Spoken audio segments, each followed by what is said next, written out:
670kltt.com. You are listening to Spiritual Insurgency with Jason Lupo and Aaron Lujan, a show that brings reckoning to today's culture and the impact on the body of the church. No topic is off the table on the quest to take back our churches. Join Jason and Aaron and swim against the current of the modern culture. Welcome to Spiritual Insurgency. I'm Jason Lupo here with my co-host Aaron Lujan. Good morning, Jason. Good morning, Aaron. How are you doing today? Fired up and ready to go, brother. That's exciting. We've got an exciting topic. So yesterday, well, I guess a couple days ago, Diddy was formally made it through the grand jury. He's been sentenced, or not sentenced. He's been arrested, indicted. Yes, through a federal grand jury. Yeah, so he's denied bail by the judge. That's correct. So we're going to talk about this. We're going to talk about the impact of the church. We're going to talk about spiritually what's going on in Hollywood, what it means for the church, what it means for the body of believers. But let's start with the story. So do you want to break down this Sean Diddy Combs, P. Diddy story for us? I would love to, and I want to frame the conversation because we are 670 AM. We're speaking to arguably a conservative, faith-based audience. So what does Diddy have to do with the church? And the reason I'm excited to talk about this is I felt like way too long the church has been having been on timeout, been on the sidelines, inside the four walls, dealing with issues inside the church when Jesus commanded us to be salt and light. He commanded us to be in the world, but not of the world, to be light in a dark world. And so if the church isn't having these conversations and bringing it back to how this can edify the body and how this can wake up the church, we're missing out on an opportunity. So today we're going to talk about Diddy on 670 AM, conservative, faith-based radio. For those that don't know, now I'm 43. You know, I was in high school at the peak of the 90s hip-hop era. Sean Combs, a.k.a. Puff Daddy, then turned to P. Diddy, who's now Diddy. You're laughing over here, bro. It's so funny because we're talking about Diddy. Well, because it's interesting, right? Like I did grow up in some of this time of like more secular radio. I grew up in a Christian household, but we never listened to Christian music. Like that wasn't a thing until I left the house. Now that's basically all I listen to. But you know, it's interesting from so many different facets because as we're going to see as we continue to talk about this story, all of these people seem surprised. They seem surprised that all this stuff went down. And it's like shocking. Like when you are like within the bounds of Kamala Harris and Joe Biden and Barack Obama, either they terribly failed at doing any sort of background check, which I don't believe, or they've covered up for years and now they're going, well, we didn't know. Well, I don't think that's how that works. I'm pretty sure that you knew. Same with Epstein, same with Harvey Weinstein, like all of this stuff, all of these things that have occurred. I don't think there's any way that anybody can go, we didn't know this was going on. No, they knew it was going on, but they took the fame, they took the stardom, they took the power that comes with somebody like P. Diddy and his endorsement, Taylor Swift and her endorsement of Kamala Harris, and we've just allowed this to take place in our society. I don't know if you know this. P. Diddy was given the key to New York City in 2023. Oh, yeah. And later rescinded, like 3 months later. Yeah. How do you not know before you get the key to P. Diddy that all of this stuff was taking place? I just don't believe it. We live in the age of great deception. So for those who don't know who Diddy is, Sean Combs, he is an American rapper, singer, songwriter, actor, and entrepreneur. He rose to the fame in the early 90s as the founder of Bad Boy Records and the head of its artist management. He's released multiple Grammy Award-winning albums and singles, been nominated. His music career has ventured into acting. He has expanded into fashion, fragrance, vodka, and he's just been a cultural icon, and he's been a huge influencer, not only for my generation, but it seems to have been a reverberating effect as he's still relevant today. So what happened? So we have this iconic, famous international superstar, P. Diddy, that was this week under U.S. Attorney Damian Williams sent federal agents to arrest Diddy, took him into federal custody on Monday based on a sealed indictment filed by the Southern District of New York, Homeland Security swooped into the Park Hyatt there in Midtown this Monday, where Diddy was staying, and taken into a federal building in Lower Manhattan. Now, the action was taken in connection with the ongoing criminal investigation into alleged sex trafficking and other offenses that led to search warrants being issued and executed at Diddy's homes in Miami and in Beverly Hills. As we reported, a grand jury has been hearing testimony from various accusers over the last few months. Now, there's a lot of sources that you can reference. You go online and we can go through the timeline.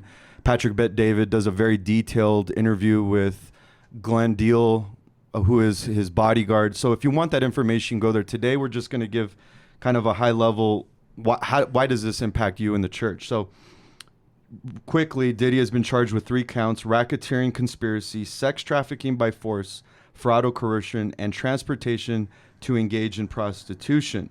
According to the indictment from 2008 to present, members of the Combs enterprise allegedly engaged in sex trafficking, forced labor, interstate transportation for purposes of prostitution, coercion, and enticement to engage in prostitution, narcotics offenses, kidnapping, arson, bribery, and obstruction of justice. Now, does this sound like an average Saturday for you, Jason? Seems like it could be. Definitely not. Definitely not. No, Jason is a man of God, you guys. Now, what do I think? I think the raid and all of this was higher ups collecting evidence and to protect themselves. I believe that P. Diddy is a middle manager in this regime. I think that he's the sacrificial lamb for people that are above him and are far more powerful.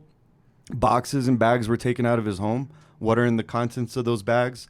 Why are they going after Diddy? Why is he denied bail? I just made a comment to some friends the other day about what had happened, and the knee-jerk response was, well, he's going to get away just like other powerful people. And I would say normally I would agree with you, but I think this time around, I think that there's more at play.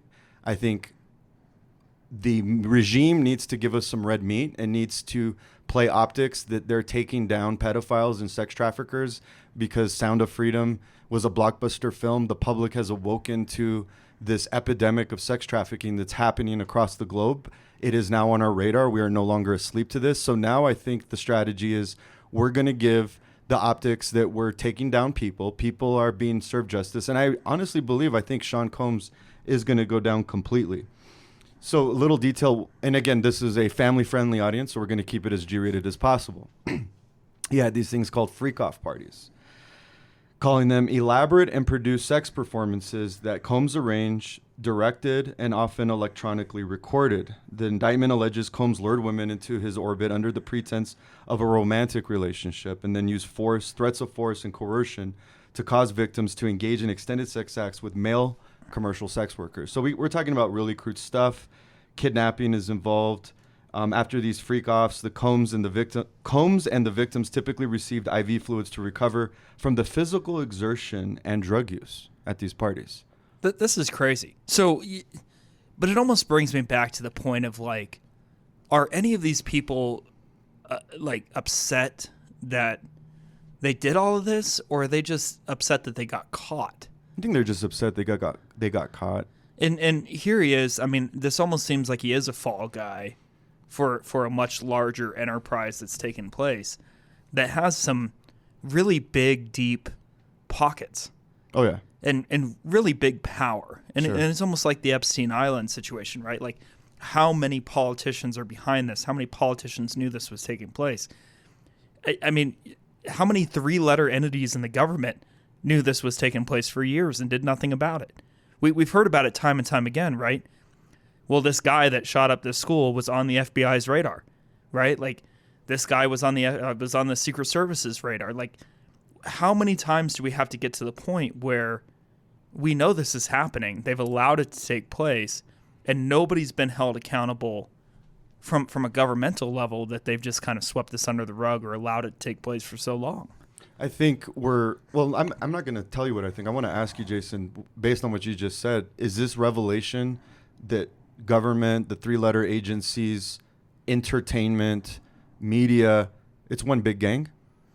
I think it is. I mean, it's pillars of our society that are kept to a high, I won't say a high standard, kept in high regard in a lot of respects.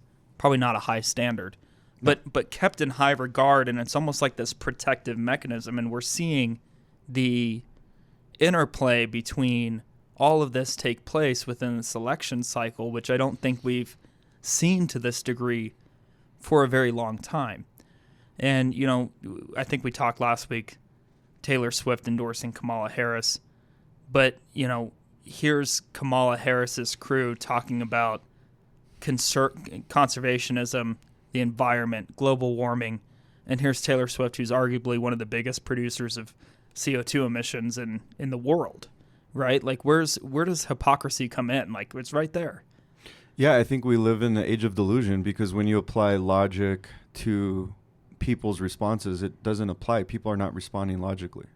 No, and they're not looking at this from a perspective of, look, if they're turning a blind eye to something that's as powerful as Diddy and his sex trafficking and his prostitution ring that he's running, if they're turning a blind eye for years and years about Epstein Island, if they've turned a blind eye about Harvey Weinstein and what went on in Hollywood, do you really think that they're not just turning that blind eye on the public, the lesser known people that they know are committing these acts and doing absolutely nothing? We live in the state of Colorado, man. We have the lowest punishment for soliciting a child.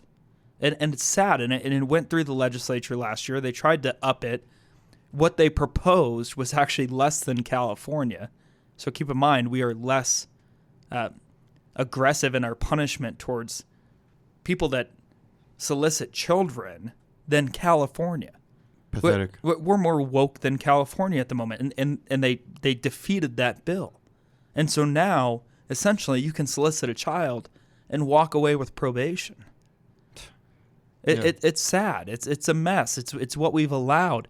And as a church, we've allowed it to take place because we've kept quiet. Exactly, and that's why this conversation is important. The church needs to wake up. You know, wake, awake, O sleeper. And that leads me to my next point. Why is this important to the church in the context of you know, the biblical story? You know, right now we're studying the book of 1 Corinthians, and the historical context is that the city of Corinth was very worldly, very sexually perverted, very proud. It was a lot of money. It was a center of commerce at the time. And Paul was writing to a church that was being influenced more by the world than the church influencing the world. It was a call to sanctification and to holiness and to sound theology, and saying, stop trying to fit Christianity into your perverted culture and society and start becoming a force of influence and good onto the culture. And he was spurring the church of Corinth to the basics, to a devotion to Jesus, and to not be following man. You know, we follow Paul versus Apollo, or, you know, we're getting drunk at communion, which was the issue that was going on in the city of Corinth at the time. And so I bring this up because I see a lot of parallels today in the American modern church, as Paul observed in that time in the city of Corinth. And so maybe Jason and I can be similar to Paul in this broadcast, and instead of writing a letter, speak to the church, you listener who are under our voice right now, and say, it's time to wake up. It's time to be set apart and set aside and be sanctified and enter into the world and be a force for good and influence the culture and no longer be influenced. In 1 Timothy 5:20, it says, as for those who persist in sin, rebuke them in the presence of all, so that the rest may stand in fear. I think what we're doing right now, Jason, as members of the church, is we're exposing this evil. We're talking about this Diddy thing. We're talking about how this ties into sexual trafficking, which last time I checked is the fastest growing black market industry, criminal enterprise on the globe. It's a multi-billion-dollar industry. You can make more money selling a child 10 to 15 times a day than you can selling a drug one time or firearms one time. And this Diddy story goes right into this criminal world. And so the church needs to stop this evil. We need to be the force that says, enough. Enough. We need to protect our children, because Jesus said, woe unto those who would Tell me that verse, Jason, because I'm biblically ignorant. Which one? You're going to tie a millstone, or it's better that a millstone be tied around. Than if you hurt one of my children. Then you hurt one of my children. Thank you. That's why I'm not a pastor or preacher, ladies and gentlemen. Pray for me. Aaron, we're going to take a brief time out. When we come back, we're going to continue this conversation. Hang with us. Thank you. Welcome to Spiritual Insurgency. I'm Jason Lupo here with my co-host, Aaron Lujan. Morning. We're talking about a very interesting case. We're talking about the P. Diddy case. Who knew that when you walked into or you turned on the radio to Christian teaching and talk radio that you would hear about the P. Diddy story? Seems like it belongs more in a news story, but I think that there's a reason, and I think we touched on it right before the break, but there's a good reason why we're talking about this, and we're talking about this because, number one, I think the church has been far too silent on all of these issues, but this is our mission field, right? Like, we have this mission field that may not be easy, right? And I think that's a good lesson to learn, because if you look through the Bible and you look at where Paul was sent, his mission field was not easy. And when he sent Timothy, he said he's going to throw him like sheep to the wolves. Yeah. Right? He told Timothy, he goes, "Hey, this is a terrible mission field that I'm about to send you into." And this is our mission field. This is what's going on in the United States. We have to understand what's going on. And for far too long, the church has been utterly quiet. And we've allowed some of this stuff to take place because we do have, I bet money on it, there's Christians that are in these 3-letter agencies that exist. I know some personally. And so, who's standing up over there? Who's going like, hey, guys, like, we can't allow this to continue. We're turning a blind eye to this for whatever reason, because political pressure or whatever, but we have too many people in every aspect of society that have turned a blind eye to what is going on in this world, in Hollywood, in the music industry, with the sex trafficking. It's exploding. It's not getting any less, and it's happening in our neighborhoods. Yes, and as the church, I think it's important that we understand the source of where all of this poison and evil is coming from. In Hosea 4:6, my people are destroyed for a lack of knowledge. And I believe that God in this verse doesn't take any pleasure in an ignorant church. I don't think God takes any pleasure in the fact that we're just getting run over. Jesus said to be as gentle as doves, but as wise as serpents. For me, what that means is we're to love and to do all things in love, because if we don't have love, then there's no point. But we're also to be knowledgeable. We're also to be aware. We're not to be dumb. There's no good testimony in a dumb Christian. So I hope that we can spur the church and encourage them to become more aware of what's happening. I mean, in Ephesians 5:11, it says, take no part in the unfruitful works of darkness, but instead expose them. In 2 Timothy 3:13, it says, but evil men and impostors will grow worse and worse, deceiving and being deceived. So I think, my testimony was really, when I came to the faith, was I actually started studying all of the evil in the world, and I wanted to understand what was happening.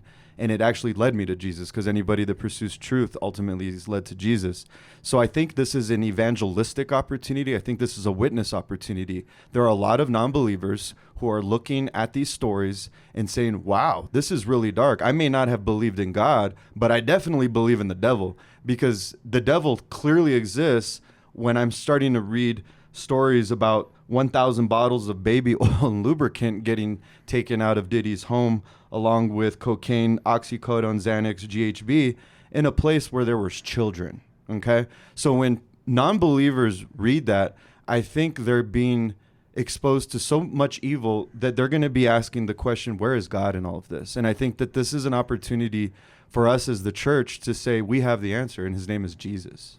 Yeah, but I think it's also important, right? Because culture is downstream of just about everything else, and we have churches, we have pastors, we have preachers that have just completely taken God's word and twisted it into what fits their belief or what they know is going to keep people within the seats of their church.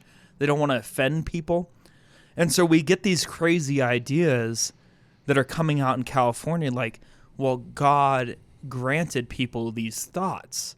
Like God gave somebody the thoughts to harm these children. And it's just not true, right? Like that we have the fall of man, and we can't say that because of the result of the fall of man, that man's desire for sin and to go after temptation is God's desire.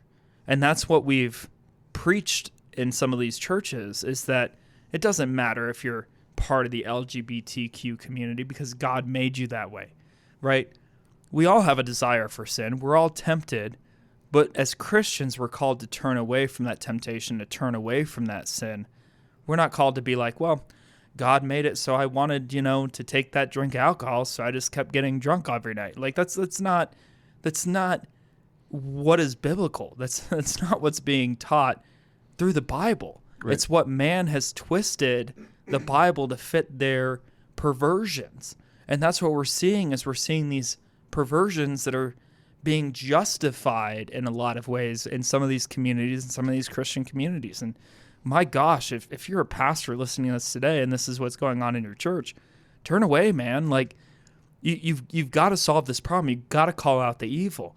And if we say nothing, which a lot of people want to do, they want to say nothing because they don't want to offend anybody. You're just as guilty as the people that are committing that sin. It's an act of omission. You're sitting there quiet. You're allowing it to take place. You know it's wrong. You know deep down in your heart it's wrong, and yet you say nothing. Do you think this is similar to the parable of the talents? I think it is. I think that everything that's going on today is what has taken place in previous portions of history, right? It's what's taken place all the way back, Sodom and Gomorrah. You look at Ephesus. You look at all of these towns, these cities, and what was taking place. A lot of it is very similar, right? We look at it and we think that it's new to our society, and portions of it are, I believe, but in a lot of respects, it's not. And I wanted to tell the church, it's important that we understand what is happening. And what's happening is we have a satanic global power structure that uses satanic sex blackmail as the primary engine to maintain and push their agenda. Powerful people, Epstein, are brought into parties where they're videotaped and recorded, committing unspeakable acts, many times with children, and then they're told, because you're in a position of influence, you're going to hold the water, you're going to push whatever agenda, you're going to endorse Kamala Harris, you're going to write songs that 9-year-old little girls are going to hear that are going to pervert their worldview. And if you don't play the game, we're going to destroy you. And we're witnessing in real time this unfold before our very eyes. So church, this is the world that we live in, okay? And I think it's important that we stop being ignorant to it. And I think, and I want you to chime in on the political. Kanye West was on Drink Champs podcast and called out Diddy as a federal agent. Glenn Deal, the bodyguard, was on the PBD podcast calling out Diddy as a federal agent. So now we're connecting the world of entertainment to government. And I do remember back in 2008 when Obama was running, the face of MTV and Get Out the Vote initiatives was none other than Sean Combs Diddy. What is your thoughts on this connection with entertainment and the federal government, and what I just said about how the regime pushes its agenda through sex blackmail? I mean, it goes back to this, right? Money is not evil. The root of money is evil. And what we're seeing politically, what we're seeing in all these different areas of all these pillars of our society, is the fact that money is dictating what's taking place in most of these political races, right? Money is driving what's going on.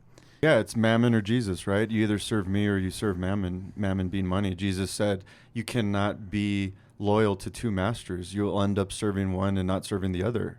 And I think that's what we are living in. We're living in this precarious time that the Bible, I believe, calls the great age of deception, the great falling away. Many of the elect will be deceived in the last days, said Jesus to his disciples. And I know that for generations, the church has been mocked for always claiming that we're in the last days.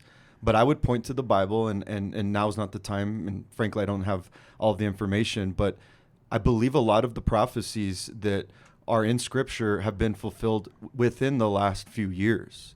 And I think in 2 Timothy, when it talks about how the last days will be people that will be lovers of themselves, lovers of money, boastful, etc., we're seeing this in a way that I don't think historically we've ever seen before. And that has primarily to do with the advancement of technology. Never before in the history of time were people carrying around tiny computers in their pockets where the forces of evil could literally just spew whatever toxic poison into the minds of children and people across the globe.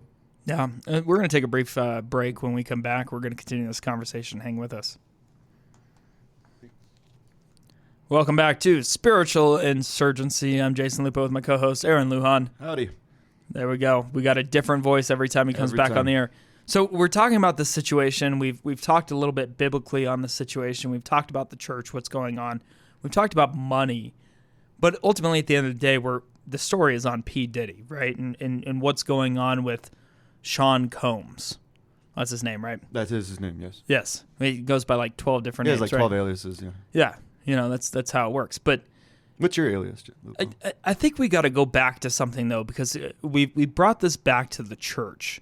And we've talked about the fact that we've allowed this to take place. And somebody might be going, well, I have nothing to do with this. Well, let me tell you what. We are funding this entire operation. We've funded these operations for years. Through consent? And with our dollars. Yeah. Right? Financially. We spend the money. We give the money to them. We allow this operation to take place by the dollars that we're spending. We allow this to take place when we listen to the music that's coming out of P. Diddy and all these rappers that are involved in all these things.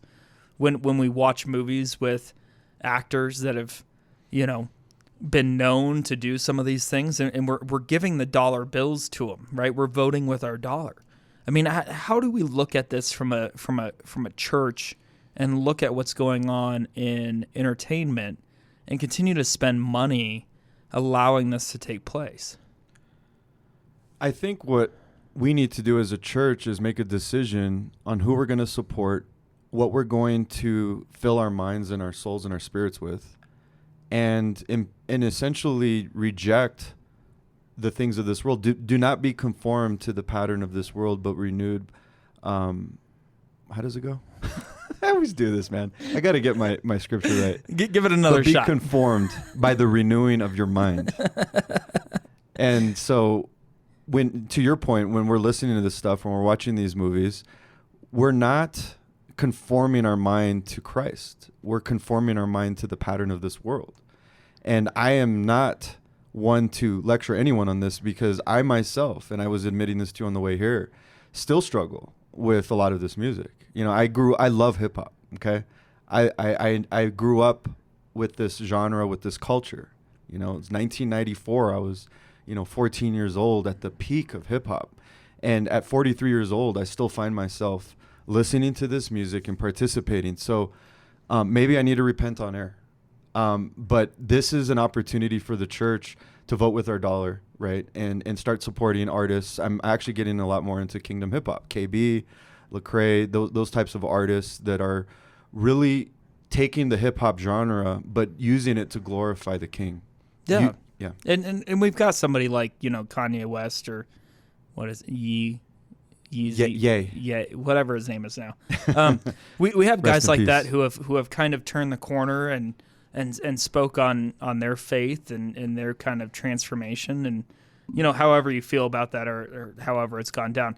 But I think that it's also important that we have the heart to see the miraculous transformation of Saul to Paul, mm-hmm. right? Like, do we have the heart to look at somebody who has turned away from God all of their life and are now following Christ? I think it's easy for some of us to go, well, no, he's not a real Christian, right? But look at Paul, right? Like, look at the miraculous transformation, Saul to Paul. Yeah, and I had a problem with the criticism from the church. We blew it, man, with Kanye West. Kanye West was of the world, for the world. He was another type like Diddy, and he found Jesus. And who are we to judge and say whether it's authentic or not?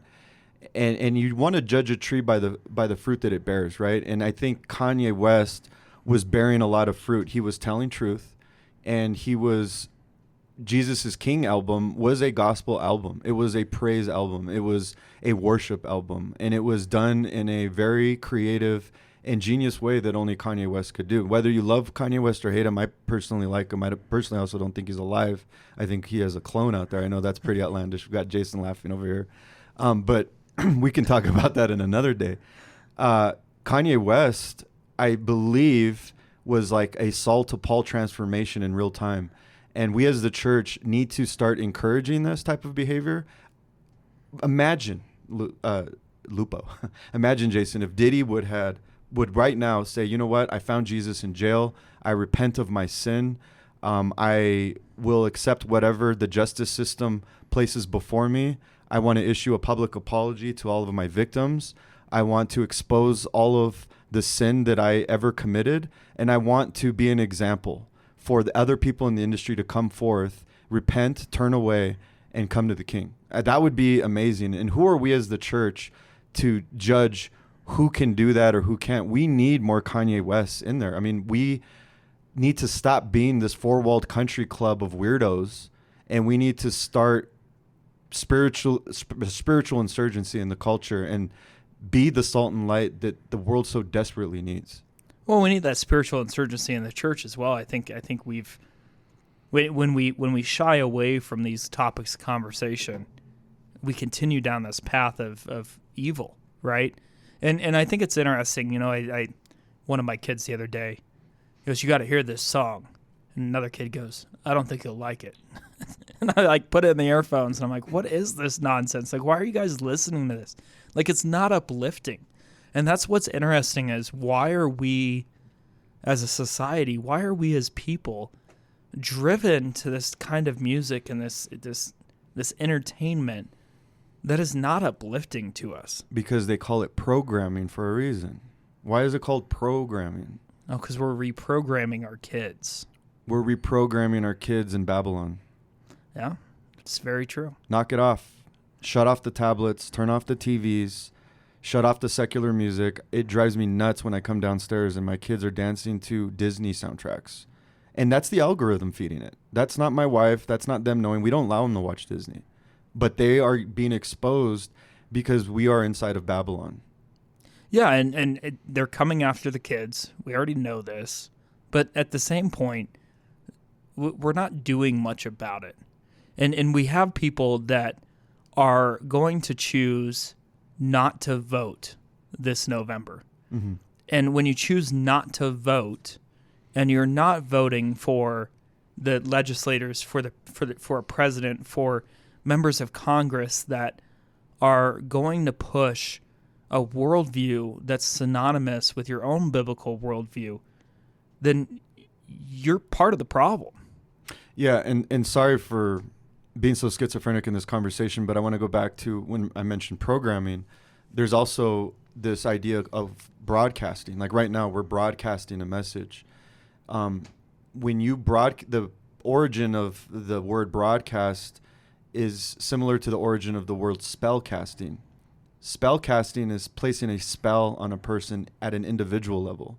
Broadcasting is placing a spell onto the masses. So there's this idea that I want to explore further, that in the entertainment industry that is programming and broadcasting, what if they're essentially placing spells, demonic, occultic spells on the masses, and that be the reason for this age of deception? We were talking about people are behaving in illogical manners. Maybe they're have a spell and a curse that's being placed on them. I've heard in my research for this podcast and radio show that industry people pray, occultic witchcraft practitioners pray over music before it's released to the streaming platforms and the radio stations. So I think this is way deeper than we even realize. Do you think that could be true? I mean, listen, we've gone from kind of subliminal messaging in the music industry to just flat out demonic like natured music. Yeah. Did you see the VMAs? There's no way. I did not turn it on. Yeah, I wouldn't either. I'm afraid. You know, I mean, like you've got music like "Take Me to Church," which is nothing about church as we know it, right? It's not talking about going to church. We have music. What was that last one? That kind of devil-looking guy. We always forget his name. Unholy. Yeah, Unholy. Right? Like we have a song that's literally talking about. And he's dressed as a red demon. Yeah, he's dressed as a red demon. He goes on national television for I think it was the VMAs or the Grammys a year or 2 years ago. I thought that was a cocaine salesman competition. Is that for music? Maybe the Grammys. The Grammys. The Grammys. Yeah. A Grammy. I mean, it could be, but we've seen this transformation to where it's not even like subliminal messaging anymore. Sure. Like it's just flat out just demonic. It's overt. It's overt. It's in our face now. And so, church, make a decision. Now's the time for decision. I read the book of Revelation, and I believe Christ addresses the church when he says, "Many will come to you in the last day and say, didn't I feed you when you were hungry? Didn't I clothe you when you were naked?" You know, and what is going to be the response of the Lord to those people? "Depart from me, for I never knew you. I spit you out of my mouth." The Lord is not talking about the people out in the streets clubbing and partying and living in rebellion and, you know, voting in for Democrats and doing all the things that we as the church are pointing our finger at. No. He was talking to the guy sitting in church. He was talking to the listeners of 670 AM who have still holding out some of their life away from Jesus and are still attached to this world. And so as this becomes more overt and more in our face, I think the opportunity or the call of God on each one of us is saying, "Wake up, O sleeper, make a decision. I'm coming back. And I'm coming back soon." And so this Diddy story should just be another opportunity, another rift in the culture to just get the attention of the church and say, guys, it's decision time. Yeah, and we've seen for years and years and years this like covering of trying to make things acceptable. You know, I remember being very outspoken when I think it was J-Lo in Super Bowl Jennifer 3 years ago. She's got more rings than Tom Brady, by the way. Does she? Yeah. Yeah. Well, I mean, she was on stage at the Super Bowl, touching herself inappropriately on live television, and God forbid anybody ever say anything negative about J-Lo, but you were attacked as like, well, you're just saying that because she's a woman, or you're, you know. Yeah. It's always got to be some social justice argument. Yeah, there's some social justice, and it's like an argument, right? We're trying to justify this behavior. I just don't think it's right to try to justify this behavior anymore. I think it needs to stop. No, I think it's actually a lot easier and simpler to be devoted to Christ and say we are called to be holy, and our effort is to be perfect, and we'll never be perfect, but only through the power of the Holy Spirit can we ever be acceptable before the sight of God.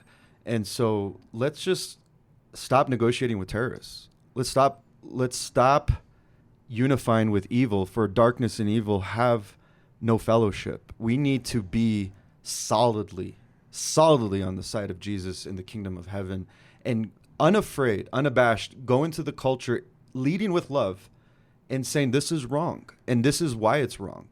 And I think if we are persistent and consistent in that call, the world is going to look at that and say, maybe, just maybe, and that within that holy foolishness, there may be some truth, because the lost are watching this world fall apart, and they're looking for answers, and they're losing hope. I went to the liquor store the other day to buy some wine. Okay, yeah, I drink wine. It was water first. Yes, and I blessed it before I drank it. And the cashier's like, dude, like, this world's getting weird, bro. And, you know, the guy's got nail polish on and, like, satanic rock shirts. So I'm going to assume he's probably not a believer.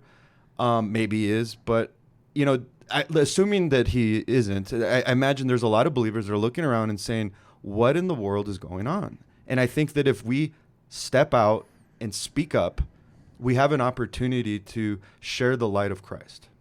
And I want to talk about TD Jakes. Can I do that? Go for it. Okay, this is a Christian radio station. Jesus gave me permission because he said in his word that many will come to you in like wolves in sheep's clothing, right? And many will lead you astray.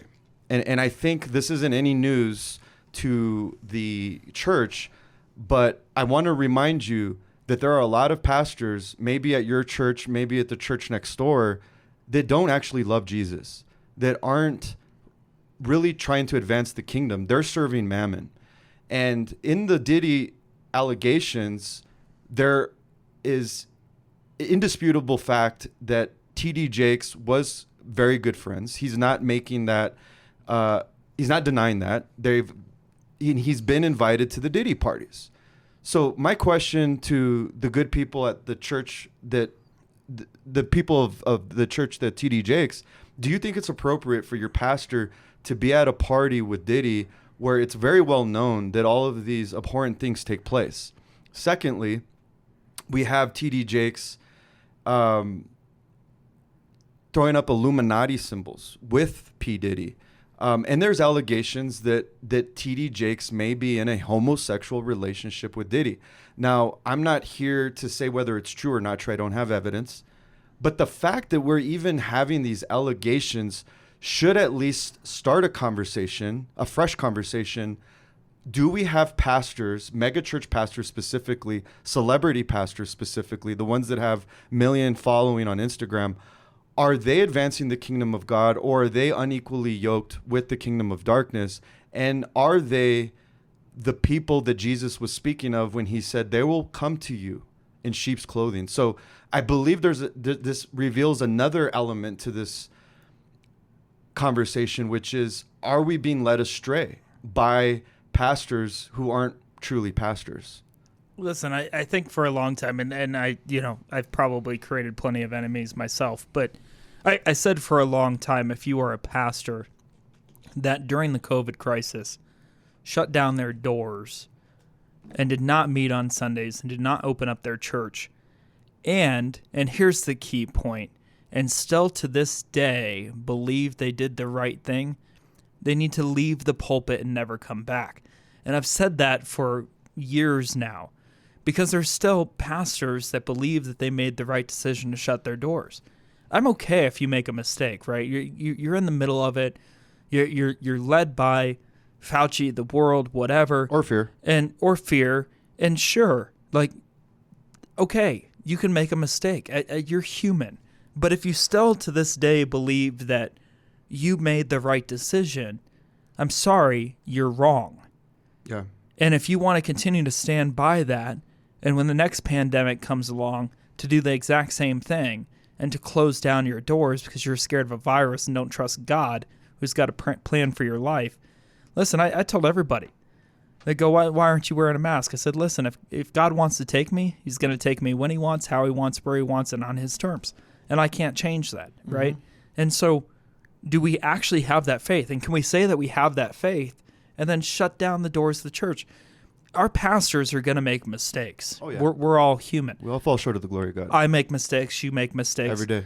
Sometimes I believe that we oftentimes in our society try to justify our sin by pointing out the sins of others, and I think that's become a huge problem. But when you make that mistake and you continue to try to justify it or justify your actions or continue down that path, there's a dark day of reckoning coming for you. Yeah, I think that what you said about looking at the sin of others to justify our own sin can be a trap for a lot of believers. So as we have this conversation about Diddy, I think it's important that we don't just make this about, look how bad Diddy is, because we all fall short of the glory of God. And I think there's a little bit of Diddy in all of us. You know, I sin, right? Just like Diddy has, maybe not at the degree, definitely not 1,000 bottles of baby oil. I promise you that. Which, by the way, could be a great Johnson & Johnson marketing tactic. We got to, you know, if you're listening, Johnson & Johnson, get at me. But we have a situation where it's like, you know, I have to remind myself, well, I have lust, right? I'm tempted to lie. I'm tempted to have murderous thoughts in my heart towards people that make me angry. You know, we're accusing Diddy of, you know, putting hits on people. We're accusing him of manipulation in line and violence. We all have this in our heart. Remind me not to get on your bad side. I will. I'll treat you well. I'm a peaceful man, Jason. I will not do anything to harm. But I just think that it's an opportunity maybe to evaluate our own lives in light of this and say, what areas of my life, is God not happy with? Because we all fall short of the glory of God, and we're all called to sanctification and holiness. And so these are just opportunities for us to say, yeah, this is a large, grand scale, big, extreme example of sin. But where am I in that? Where am I falling short of the glory of God? Yeah, and I think we've been trapped in the church and in the body of believers this idea of like, well, don't judge, right? But that's not actually what is biblical. It's judgment is condemnation, right? Right.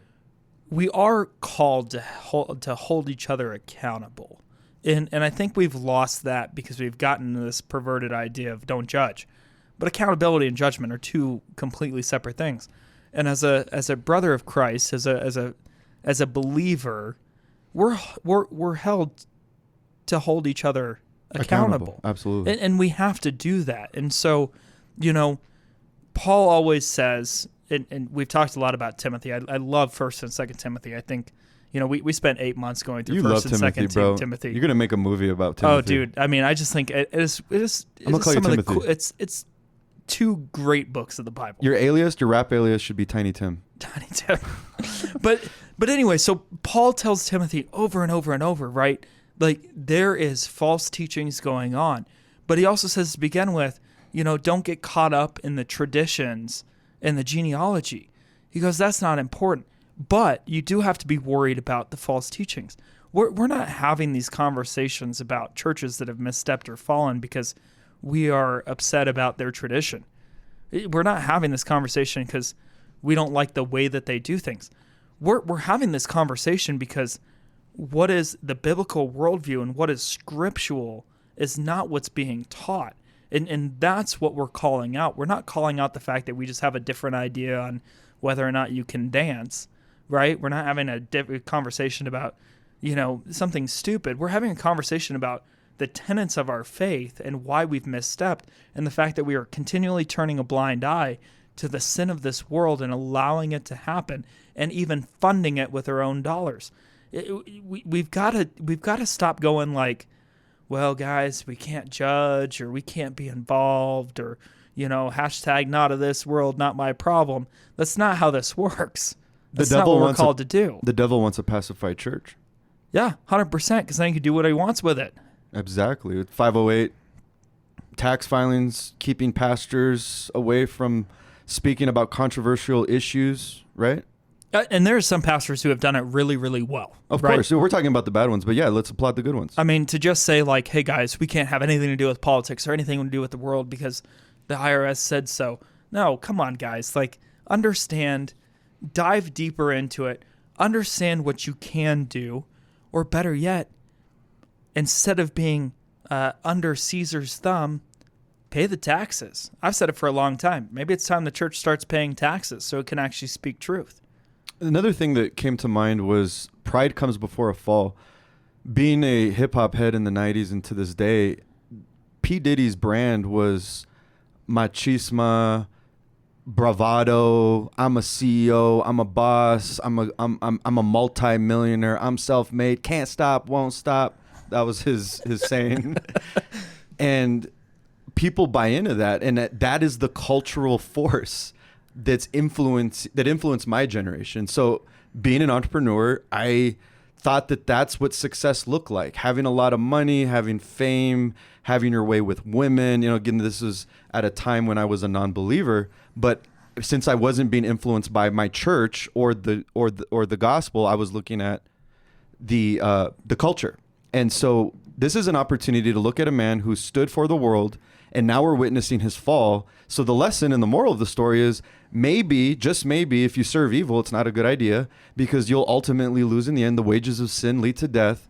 So here's a prima facie example of why it's not a good idea to follow the culture. Because even if you serve evil, and even if, like Solomon, you indulge in the pleasures of this world, ultimately you may end up in a federal prison in New York. Yeah, I think it's important. We're going to wrap it up here, but this is what is being taught to our children, right? Money, women, fame, bravado, right? This is what we are preaching to our kids. And if we're not directly preaching it, we're allowing it to be preached to our kids that this is what's important. You know, I maintained my abstinence for my entire life. Congratulations, about dude. to get married. But that's awesome, bro. People look at that and they think it's like absolutely insane that I've chosen that path, and we You're shouldn't a G, have that point. Like we shouldn't be surprised that somebody chooses a path of abstinence. We should be promoting it, and we're not. A culture of abstinence, and we're not in our church, and it's sad. Anyways, join us next Saturday. Join us every Saturday, 10 a.m.